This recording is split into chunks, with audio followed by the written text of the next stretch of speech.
Okay, that literally just took less than a minute. Okay, so here, chapter 3. Now it gets even deeper. So, verse 1. What advantage then has the Jew, or what is the profit of circumcision? Excuse me. Much in every way, chiefly because to them were committed the oracles of God. For what if some did not believe? Will their unbelief make the faithfulness of God without effect? Certainly not. Indeed, let God be true, but every man a liar, as it is written, that you may be justified in your words and may overcome when you are judged. Okay, so he's just saying, that there is a benefit in being raised in that, of course, versus not. But if people aren't faithful to it, that doesn't nullify God and his faithfulness and his truth. I mean, his ways are still true, whether people are obedient to that or not. So, okay. So, verse 5. But if our unrighteousness demonstrates the righteousness of God, what shall we say? Is God unjust who inflicts wrath? I speak as a man. Certainly not, for then how will God judge the world? For if the truth of God has increased through my lie to his glory, why am I also still judged as a sinner? And why not say, let us do evil that good may come, as we are slanderously reported, and as some affirm that we say, their condemnation is just. So it's kind of like saying, okay, well, God looks good because sinners are bad and they look bad, and that makes him look good. And then what is the benefit in that? And then why would they be judged if they're making him look good? And it's faulty reasoning. So he's just refuting all that. Like, God is good.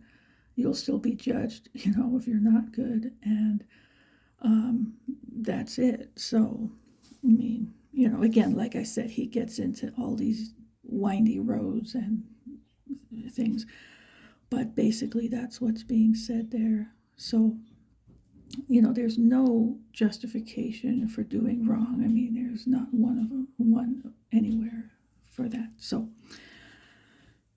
all right.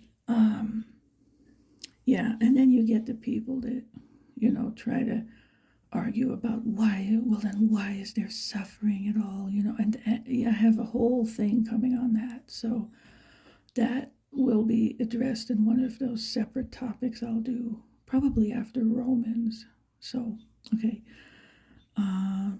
Now, all right, verse 9. So, what then? Are we better than they? Not at all. For we have previously charged both Jews and Greeks that they are all under sin, as it is written, there is none righteous, no, not one. There is none who understands. There is none who seeks after God. They have all turned aside. They have together become unprofitable. There is none who does good, no, not one. Their throat is an open tomb. With their tongues they have practiced deceit. The poison of asps is under their lips, whose mouth is full of cursing and bitterness. Their feet are swift to shed blood. Destruction and misery are in their ways, and the way of peace they have not known. There is no fear of God before their eyes. So, I mean, this isn't saying every person is always all bad. It's just that, basically nobody is all good.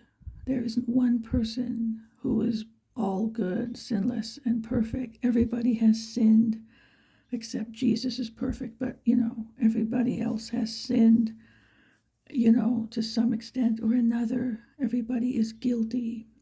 So, at some point or another, everybody has lied, everybody has done something. So, nobody is sinless. It's the whole point of this.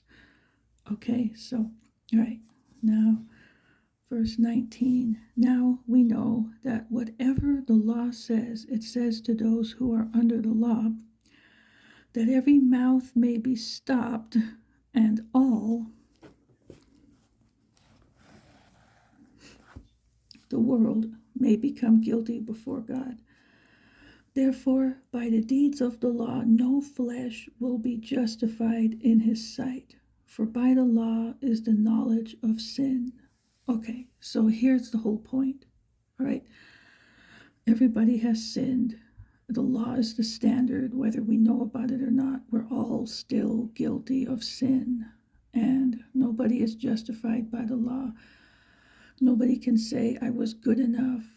You have to be 100% good and keep the law 100% to do that, and that's not possible. Only Jesus did that. But, you know, that's the standard, and everybody falls short of it. So, by that standard, everybody is guilty of sin, and that's it. Nobody is justified. Nobody can say, I have kept all these laws. Nobody. So that's the point there. And I mean, this whole thing leads you to the gospel. Like, well, then what do we need? How do we get saved? So anyway, he's getting there. All right. Now, verse 21. But now the righteousness of God apart from the law is revealed, being witnessed by the law and the prophets, even the righteousness of God through faith in Jesus Christ to all and on all who believe.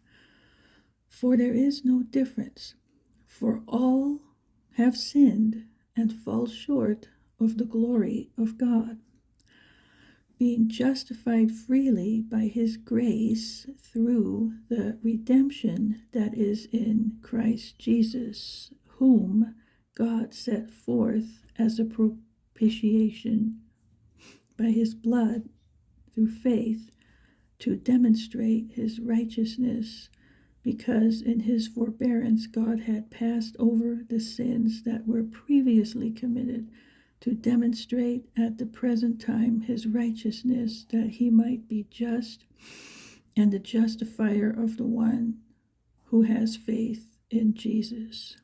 Okay, so this whole thing points to Jesus. Okay,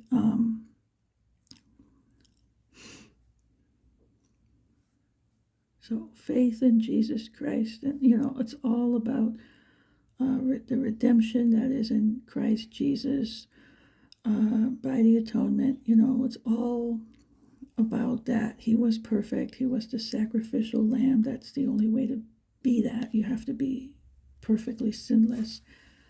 Okay, so anyway, that's all in here. Now, and he goes over that. It comes up again anyway, all that. So, verse 27, and this is the point of all this too. Where is boasting then? It is excluded. By what law? Of works? No, but by the law of faith. Therefore, we conclude that a man is justified by faith apart from the deeds of the law.